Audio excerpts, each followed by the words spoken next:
अपन channel SCS Mithila के करू subscribe और बेल बटन जरूर दबा दिया ताकि हर खबर सबसे पहले पहुंचा अहां तक। ख्रिस्त हमारे राजा हैं, ख्रिस्त राजा की जय। राजाओं के राजा यीशु हमारे मुक्तिदाता हैं की गूंज रविवार को दरभंगा के कैथोलिक चर्च में सुनाई पड़ी। कैथोलिक मसीहों ने ख्रिस्त राजा की शोभा यात्रा निकाली। शोभा यात्रा 3 बजे होली क्रॉस स्कूल दोनाथ दरभंगा से मेरी चर्च से निकलकर होली रोसरी चर्च दरभंगा पहुंची। इस बीच जगह जगह पर लोगों ने ख्रिस्त राजा के स्वागत में सड़क पर फूल बिछाए, उनकी महिमा में गीत गाए और एकजुटता का संदेश दिया।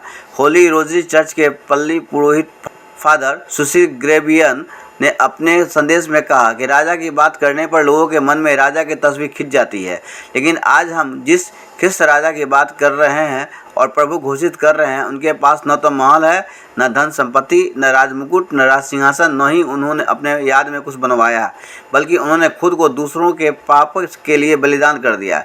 ऐसे में सच्चे राजा वही है जो खुद को समर्पित करके अपनी प्रजा की भलाई करता है। एप पर पढ़े कहा कि आज हम यीशु को राजा कहकर पुकार रहे हैं क्योंकि उन्होंने हमें दया, प्रेम, क्षमा और सेवा का पाठ पढ़ाया। वह प्रत्येक मनुष्य के हृदय में बसते हैं, इसलिए यीशु हमारे दिल के राजा हैं। पल्ली के सहायक father Noble, father Anees, sister Jaincy, sister Pushpika, Steven Cephas, SM Michael, Sunny Peter, Sanjeevan Ekka, Sudha Shri, Shibu आदि ईसाई धर्मावलंबियों ने यात्रा में भाग लिया।